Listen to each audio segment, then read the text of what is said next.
Diceritakan dulu ada satu orang punya utang 500 dinar. Dia punya utang banyak sama orang, kemudian datang waktunya semua pada nagih, maka dia kebingungan, nggak punya uang.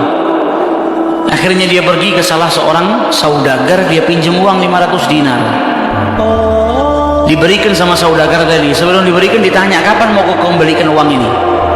Maka dia berkata, insya Allah di tanggal sekian saya kembalikan. Uang itu diambil, dia bayarkan hutangnya satu persatu. Selesai dibayarkan tidak tersisa uang, nggak ada sisa modal untuk dia putarkan supaya bisa bayar hutangnya yang 500 dinar ini. Karena apa? Memang dia pinjam sesuai dengan kadar hutangnya. Sampai ketika datang waktu jatuh tempo, yang punya uang datang ke rumahnya nagih, mana uang 500 dinar yang kau pinjam? Kau janji hari ini akan melunasinya. Maka dia bilang, demi Allah sepeser pun saya nggak punya, saya belum mendapatkan apa-apa untuk saya bayarkan kepada dirimu. Maka yang punya uang nggak mau tahu. Engkau janji tanggal sekian mau kau bayar, sekarang sudah jatuh temponya, maka bayar hutangmu sesuai dengan ucapanmu. Dia bilang saya nggak punya. Lalu begitu ayo pergi ke qadhi, pergi ke hakim. Nggak benar ini perbuatanmu. Maka yang utang tadi dibawa sama yang punya uang ke hakim. Diceritakan perkaranya, ditanya sama hakim, kenapa tidak kau bayar hutangmu? Bukankah engkau berjanji hari ini akan melunasinya? Dia bilang, iya saya berjanji, tapi saya nggak punya uang. Saya bukan pengkhianat, bukan orang yang mau berdusta. Kalau berdusta saya akan bilang saya nggak punya uang. Nggak ada perjanjian di sini, nggak ada bukti.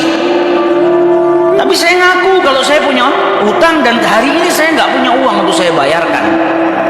Maka qadhi berkata, apa kalau begitu kau melanggar janjimu, maka engkau harus dihukum, engkau harus dipenjara.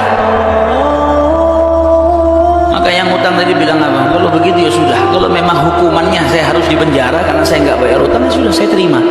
Tapi tolong berikan saya waktu 1 hari.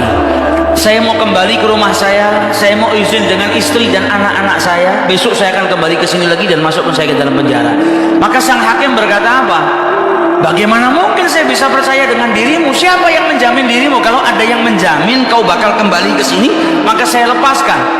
Dia bilang, ya qadhi, kalau saya niat lari sudah dari kemarin-kemarin saya lari. Kalau saya niat lari saya nggak datang ke sini, maka percayalah saya akan kembali di esok hari. Maka kata qadhi, jaminannya apa? Akhirnya lelaki tadi bilang apa? Jaminannya yang menjamin saya adalah Rasulullah SAW. Maka sang hakim bingung, maksudmu yang menjamin Rasulullah ini bagaimana? Dibilang, ya hakim, kalau saya besok nggak kembali ke tempat ini, saya bersedia ditolak menjadi umatnya Nabi besar Muhammad SAW. Ini tidak main-main sumpahnya. Dan ini bukan sembarang orang, memang orang yang soleh. Dia bilang, berikan saya waktu sebentar, saya kembali kepada keluarga saya pamit dengan istri saya, besok saya kembali, saya bersumpah dan saya siap dikeluarkan dari umatnya Rasulullah, nggak dianggap sama Rasulullah kalau sampai saya berdusta. Maka si hakim tadi mendengar sumpahnya seperti ini, akhirnya dipercaya kalau begitu kembalilah. Maka dia kembali ke rumah, dia ceritakan kepada istrinya, dia minta izin sama istrinya, suamimu ini mungkin besok di penjara karena nggak bisa bayar utang. Kata istrinya, kalau kau dihukum penjara, terus apa yang bisa membuatmu keluar sekarang ini? Kau tidak langsung di penjara, kau bisa kembali ke rumah. Kata suaminya, karena saya mendapatkan jaminan. Dari siapa? Dari Rasulullah. Dia ceritakan, saya bersumpah kalau saya nggak kembali di esok hari, saya rela tidak dianggap sebagai umatnya Rasulullah SAW. Maka istrinya berkata, selagi engkau ini mendapat jaminan dari Rasulullah atau kau menjaminkan Rasulullah SAW, maka ayo kita perbanyak sholawat, semoga Nabi besar Muhammad SAW benar-benar menjamin dirimu. Nah, sholawat itu manfaatnya besar, sholawat ini berkahnya luar biasa. Maka si suami sama si istri kemudian diperbanyak sholawat, membaca sholawat yang sangat banyak sampai mereka akhirnya tertidur.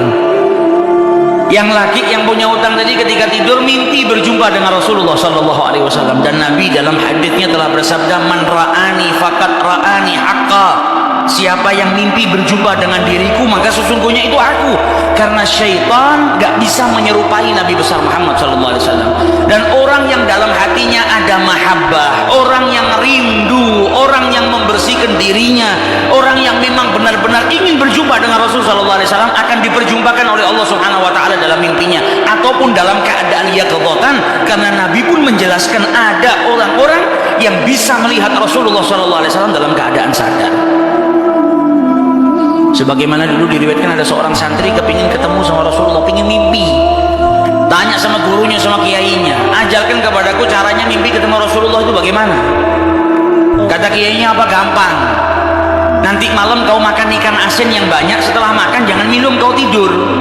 Maka dia bingung, apa hubungannya ikan asin dengan mimpi ketemu Rasulullah? Praktekkan. Ini kiai mau mendidik santrinya yang betul-betul kepingin berjumpa dengan Rasulullah, pingin mimpi dengan Rasul SAW. Maka malam hari datang, dia makan ikan satu piring, setelah itu nggak minum, tidur.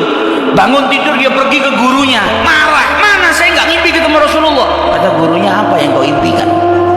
Kau mimpi lihat apa? Kata santri, tadi saya mimpi lihat laut, lihat sungai, lihat hujan, lihat air terjun. Kata gurunya, karena sebelum tidur yang kau rindukan adalah air. Kau makan ikan asin sehingga kau kehausan. Yang kau rindukan dan kau dambakan air. Maka apa yang kau rindukan dan apa yang kau dambakan datang dalam mimpi.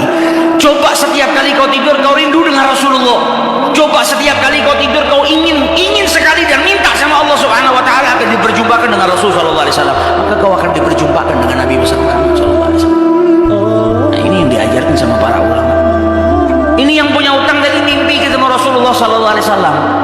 Dalam mimpinya apa kata Rasulullah? Kau jangan takut, jangan gelisah. Orang yang mahabbah, baca sholawatnya bukan sekedar baca, tapi baca dari lubuk hatinya, baca dengan penuh kecintaan.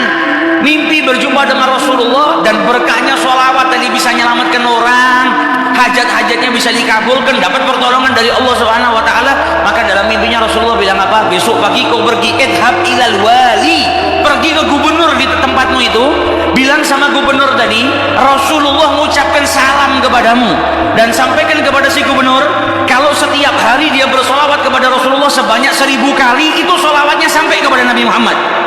Dan sampaikan kepada si gubernur, tadi malam dia itu kebingungan baca solawat sudah 1000 atau belum, ada salah dalam menghitung sehingga dia itu gelisah, saya sudah 1000 atau belum.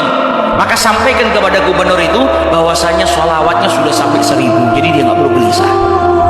Bangun dari tidur, dia mau kembali ke Gawi, tapi sebelumnya dia pergi ke wali, pergi ke gubernur tadi. Sampai di rumahnya gubernur, dia sampaikan, wahai wali, wahai gubernur, Rasulullah menitipkan salam kepadamu. Kaget dia.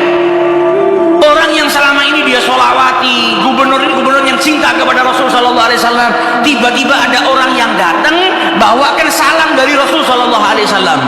Nabi Muhammad berkata kepadamu, wahai gubernur, sholawatmu yang kau baca 1000 kali setiap hari sampai kepada Rasulullah. Dan tadi malam ketika engkau kebingungan sholawatmu itu sudah 1000 atau belum, ternyata sudah 1000. Nabi ngabarkan kau jangan takut, jangan gelisah, karena sholawatmu seperti biasa, istiqomah kau baca, jumlahnya sudah 1000. Dan Nabi Muhammad minta engkau bantu diri saya untuk melunasi hutang. Maka saking gembiranya dapat salam dari Rasulullah, dapat kabar kalau sholawatnya yang selama ini dia baca sampai kepada Rasul Sallallahu Alaihi Wasallam. Ditanya utangmu berapa? 500 dinar. Diambilkan 500 dinar dari Baitul Mal. Setelah itu diambilkan lagi 2500 dinar dari uang pribadinya. Ini hadiah buat dirimu karena kau datang bawa kabar gembira kepadaku, yaitu Rasulullah Sallallahu Alaihi Wasallam mengucapkan salam kepadaku. Mahabbah.